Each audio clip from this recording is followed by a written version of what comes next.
देवराजसेव्यमान पावनाङ्घ्रिपङ्कजं व्यालयज्ञसूत्रमिन्दुशेखरं कृपाकरं नारदादियोगिवृन्दवन्दितं दिगम्बरं काशिकापुराधिनाथ कालभैरवं भजे।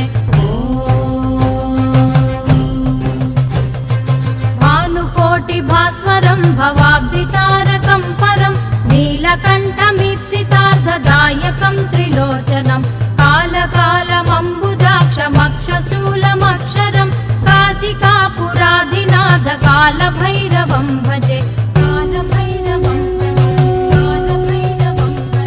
शूलटङ्कपाशदण्डपाणिमादिकारणं श्यामकायमादिदेवमक्षरं निरामयं भीमविक्रमं प्रभुं विचित्रताण्डवप्रियं काशिकापुराधिनाथ कालभैरवं भजे।